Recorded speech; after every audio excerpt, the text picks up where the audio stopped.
오늘은 성령의 사랑 11번째 시간인데요. 오늘은 성령님과 동행하는 법을 배우십시오라는 제목으로 말씀을 증거하겠어요. 성령님과 동행하는 법을 배우십시오.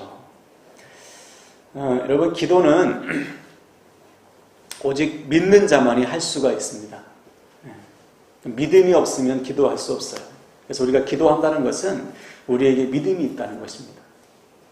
그래서 주님께서 마가복음 11장 24절에 보면 이렇게 약속했어요. 한번 따라할까요? 기도하고 구하는 것은 받은 줄로 믿으라. 네. 기도하고 구하는 것은 받은 줄로 믿어라. 그러니까 우리가 기도할 때 믿음으로 기도하는 것이 얼마나 중요한지 몰라요. 기도하면서도 될까? 이것은 응답이 없어요. 근데 반드시 응답하신다. 반드시 가장 좋은 것을 주신다. 이 믿음으로 기도하면 받은 줄로 그냥 여기라는 거예요. 여러분이 분명한 말씀을 붙드시고 오늘도 우리 모든 기도가 믿음의 기도 되길 바랍니다. 그래서 기도하는 대로 응답하시는 그 응답을 반드시 누리시기를 주님의 이름으로 축원을 드립니다. 아멘. 자, 오늘은 성령님과 동행하는 법을 좀 나누겠어요. 여러분 스스로에게 질문을 해보세요. 여러분 성령님과 동행하고 싶으세요? 아니면 징글징글해서 동행하기 싫으세요? 동행하고 싶죠. 이것은 아주 희망적입니다. 이 땅에 많은 그리스도인들이 하나님과 동행하지 못하거든요. 두 가지 이유가 있어요. 첫 번째는 동행하고 싶은데 잘 안 되는 거. 믿음이 약한 거. 두 번째는 동행하고 싶은 마음이 별로 없는 거예요. 이게 이제 문제인 거예요. 많은 사람들이 성령 하나님에 대해서는 믿어. 근데 성령 하나님과 동행하는 간절한 마음은 약한 거예요. 성령 하나님이 필요해요. 그래서 기도할 때도 성령 하나님을 구하고, 그죠? 삶 속에서도 어려울 때 성령 하나님을 구하는데, 그때만 구하고, 동행하는 것은 부담스러워하는 사람들이 상당히 많은 거예요. 그 결과, 하나님의 자녀, 즉 성령께서 임하셨다고 하는 하나님의 자녀의 삶에 성령의 능력이 없는 것이고 성령이 임한 자에게 나타나는 삶의 변화가 일어나지 않아요. 성령님과 동행하지 않기 때문에 성령님과 동행하기를 힘쓰지 않기 때문에 그들의 삶에 기적과 이적이 나타나지 않는 거예요. 그래서 우리가 이미 나눴듯이 혹시 기억나시는지 모르겠지만 천루역정에 보면 양다리라는 사람이 나와요. 하나님과 세상 사이에서 양다리를 탁 걸치고 언제든지 세상으로 갈 준비가 되어 있는 사람. 이게 가능할까요? 세상을 따르기도 하고 하나님을 따르기도 하고 같이 따라가는 게 가능할까요? 다리가 아무리 길어도 불가능해요. 하나님을 따르고 세상을 따르는 것은 불가능한 일입니다. 우리 주님께서 말씀했듯이 하나님과 세상을 겸하여 섬길 수가 없어요. 하나를 내려놓고 하나를 따라가야 되는 것이죠. 그러므로 우리가 하나님과 동행하지 못한다는 것은, 성령님과 동행하지 못한다는 것은 우리가 다른 것을 붙들고 있다는 뜻입니다. 세상을 따르는 마음, 미련이 아직 남아있는 거예요. 사도 바울이 말하듯이 배설물처럼 버려야 될 세상의 것을 아직도 붙들고 있는 이 미련 때문에 우리가 성령 하나님을 온전히 따르지 못하고 있는 것이다. 물론 성경도 보면, 하나님도 보면 세상의 것이 하나도 필요 없다 말씀하신 적은 없어요. 필요합니다. 근데 문제는 뭐냐? 그것을 추구하거나 목적 삼지 말라는 거지. 세상의 것으로 만족을 얻으려고 하지 마라. 세상의 것으로 만족을 얻으려고 하지 마라. 이게 참 중요한 말씀이에요. 여러분, 세상이 우리를 만족할 수 있나요? 월급이 2배로 오르면 만족해요? 그때뿐이에요. 조금 지나면 더 받고 싶어. 그렇죠?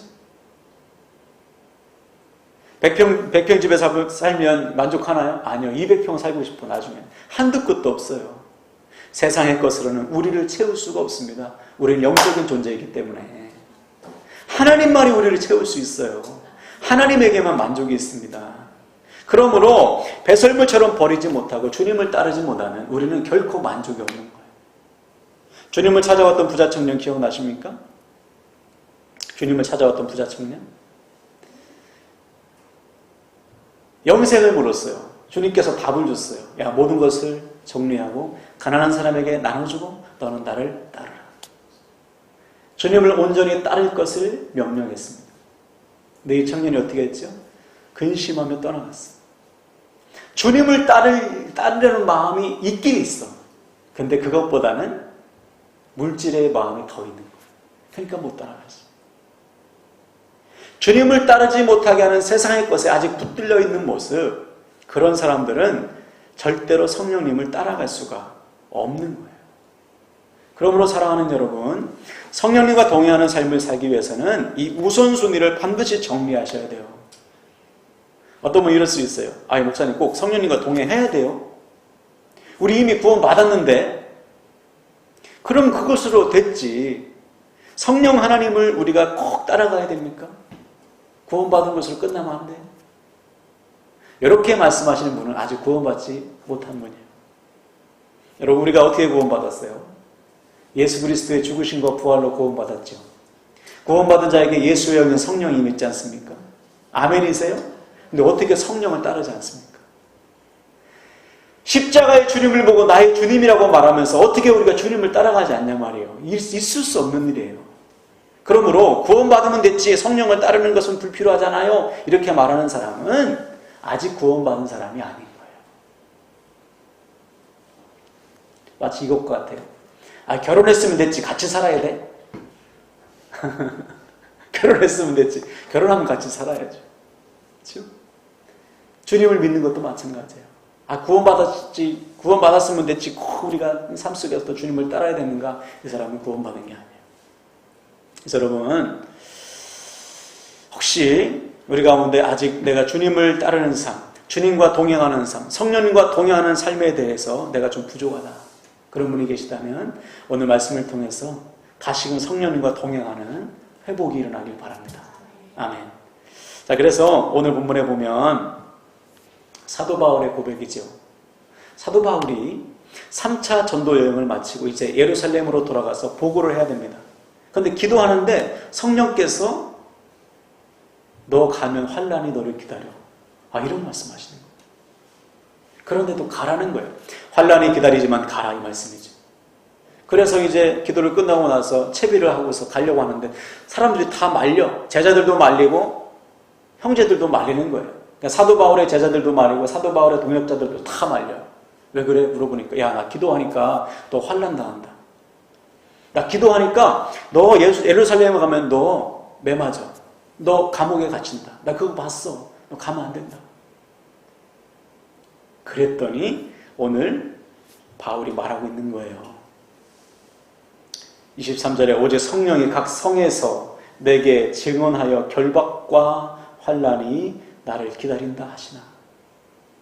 나의 달려갈 길과 주 예수께 받은 사명, 곧 하나님의 은혜의 복음을 증거하는 일을 마치려 하면은 나의 생명을 조금도 귀한 것으로 여기지 아니한다. 나 성령님과 동행하고 있어. 괜찮아. 나에게 어려움과 환난이 와도 나 이 길을 끝까지 갈 거야. 성령님과 동행하기를, 즉 어떠한 고난이 와도 성령님과 동행하기를 포기할 수 없다는 말이죠. 그때 바울의 삶에 능력이 나타나는 거예요. 네? 가서 진짜 고난을 받습니다. 그런데 어디로 압송이 되죠? 로마. 그토록 원하던 로마. 로마에 가서 복음을 팍 터뜨리잖아요. 그가 순종하지 않았다면, 성령님과 동행하는 삶을 포기했다면 로마에 가서 복음을 전할 수가 없죠. 그냥 에베소에 머물러서 거기서 끝나든지 했을 거예요. 그러나 그는 성령님과 동행했기 때문에 성령님의 능력을 경험했어요. 할렐루야. 우리도 마찬가지예요. 왜 우리가 성령 하나님과 동행해야 되는가? 동행하지 않으면 우리 삶에 능력이 없어요. 기적이 일어나지 않아요. 회복은 없어. 성령 하나님과 동행할 때만이 기적이 일어나고요. 회복이 일어나요. 할렐루야. 생명을 걸어야 되는 것이죠. 근데 가끔 보면 교회 안에 이런 분들이 있어요. 신앙생활을, 교회 생활을 보험처럼 여겨요. 보험. 나중에 지옥 안 가려고 믿는 사람들이 상당히 많더라고요. 나중에 지옥 안 가려고. 또 복을 얻기 위해서. 또 만일을 대비해서 예수를 믿는 거예요. 그래서 이분들은 교회를 갑니다. 적당히 헌신도 하고 헌금도 하고 봉사도 해요. 사역도 하고. 그런데 성령 하나님과 동행하지는 않는 거예요. 이것도 믿음이라고 볼 수 없죠. 또 상당수의 많은 사람들이 사람 사귀려고 가. 사업을 위해서도 가기도 하고. 교회 밖에 있는 사람과 다를 바가 없는 거예요. 믿음이 없는 사람과, 다시 말해서 내가 지금 성령 하나님과 동행하고 있지 않다면요, 우리의 삶은 세상 사람들이 볼 때 구별이 없어요. 교회 밖의 사람과 내 옆에 있는 사람이 정확해. 그 눈이. 내 직장 동료가, 내 주위 사람이 나를 보고 아, 당신은 성령님과 동행하는 사람이다, 아니다, 금방 알잖아요. 우리의 삶의 변화가 나타나니까. 그 눈이 정확한 거예요. 그들이 보기에 우리가 세상 사람과 구별되지 않는다면 나는 지금 성령 하나님과 동행하고 있지 않다는 증거죠. 여러분, 다시 한번 부탁을 드립니다. 여러분, 오늘부터 성령 하나님과 동행하는 삶에 생명 거시길 바랍니다. 그래서 내 주변 사람이 인정하는 성령의 사람 되세요. 내 가족들이, 내 직장 동료가, 내 친구들이, 나랑 가장 가까운 사람이 인정하는 성령의 사람이 되어야 됩니다. 그래야 내 삶의 능력이 나타나기 시작해요. 진짜 회복이 시작되는 거예요. 꼭 그렇게 되는 저와 여러분 되길 바랍니다. 아멘. 자, 그러기 위해서는 훈련이 필요해요. 훈련. 가만히 시간이 지나면 저절로 성령의 사람 되는 게 아니에요. 그럼 얼마나 좋아. 그렇죠? 그냥 저절로 시간이 되면 1년 지나고 2년 지나고 10년 지나면 그냥 성령의 사람으로 쫙쫙 크면 얼마나 좋아. 그럴 수 없어요. 훈련하지 않으면 안 돼요. 훈련해야지만 성령의 사람이 되거든요. 그래서 오늘 몇 가지 훈련을, 실천 방법을 좀 나누겠어요. 첫 번째는 성령 하나님을 알기를 더 갈망하셔야 돼요. 성령 하나님 제가 알기를 원합니다. 이렇게 기도하셔야 됩니다. 지난 한 주간 동안 하나님, 저 하나님 알기를 원해요. 성령 하나님, 저 성령 하나님 알기를 원합니다. 이렇게 기도하셨나요? 안 한단 말이에요. 그러니까 모르지. 하나님, 제가 하나님 알기를 원합니다. 간절히 구하고 또 구하셔야 돼요. 그러면 성령 하나님은요, 우리가 알 수 있는 방법으로 알려주셔요. 이게 인격적으로 만난다는 거예요. 우리가 알 수 있는 방법으로 성령 하나님께서 우리에게 자기를 드러내십니다.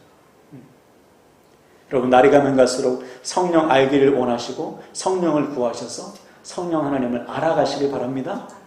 이것이 첫 번째 실천 방법이고, 두 번째 방법은 뭐냐면 말씀을 붙들고 순종해 보세요. 이게 무슨 말이냐? 성경에 보니까 성령 하나님이 임한 조건이 있어요. 언제 임했나? 따라합시다. 첫 번째는 회개할 때, 두 번째는 구하는 자에게, 세 번째는 순종할 때. 네. 이때 임해요.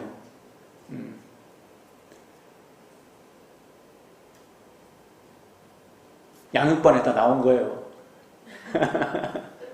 양육반 8과 성령 하나님. 언제 누구에게 임하느냐? 회개하는 자에게, 구하는 자에게, 순종하는 자에게 임하시다. 그래서 우리가 성령 하나님 만나고 싶다. 그럼 뭐 하면 돼요? 기도하면 되는 것이고, 회개하면 되는 것이고, 순종하면 돼요. 그러면 성령 하나님 반드시 만나요. 한번 오늘 내일 주일까지 우리 한번 실천해 봅시다. 기도하시고 회개하시고 순종해 보세요. 그러면 성령 하나님 반드시 만나게 될 줄로 믿습니다. 세 번째는 뭐냐면, 따라합시다. 주님을 높이는 삶. 주님을 높일 때 우리는 성령 하나님을 경험하게 돼요. 성령 하나님이 우리에게 임하신 가장 궁극적인 목적, 그리스도의 증인되는 거 아니에요? 성령이 너에게 임하시면, 그렇죠? 쭉 나와서 뭐예요? 증인이 되리라. 네. 언제 권능을 체험하는가? 성령의 능력을 주님을 높일 때, 내 가정에서, 학교에서, 직장에서 내가 주님을 높일 때 우리는 성령을 반드시 체험하게 돼 있어. 주님을 높이는 삶을 사세요. 찬양하세요. 주님을 찬양하시고 주님을 드러내시고, 그렇죠? 의도적으로 하세요. 의도적으로 주여 주여 하시고, 주여 주여. 가정에서 여러분 주여 주여 하세요. 주여 주여. 네? 한번 해보세요. 가정에서 주여 주여. 네? 욕 대신에 주여 주여 하면 얼마나 좋아. 주여 주여. 네? 짜증날 때마다 주여 주여. 저도 한번 해볼게요. 잘 안 되는데 한번 해봅시다. 주여 주여. 주의 이름을 높이면 반드시 성령을 체험하게 돼 있어. 마지막으로 마음과 생각을 정결하게 유지해야 됩니다. 성령님은요, 깨끗한 심령, 깨끗한 그릇을 통해서만 역사하세요. 당연하죠. 한번 바꿔보면 날마다 죄짓고 날마다 악한 생각하고 더러운 생각을 가득 찬 사람에게 성령이 임할 수가 없는 거죠. 내 마음을 정결하게 지키고 내 생각을 정결하게 깨끗하게 유지하는 사람을 통해 성령을 역사하시고 그 사람이 성령님을 체험할 수가 있는 거예요. 그래서 이 분명한 사실을 믿으시고요. 날마다 마음, 생각 깨끗하게 지키시기를 주님의 이름으로 부탁을 드립니다. 자, 이제 말씀을 마무리하는데요. 우리는 반드시 성령님과 동행해야 됩니다, 여러분.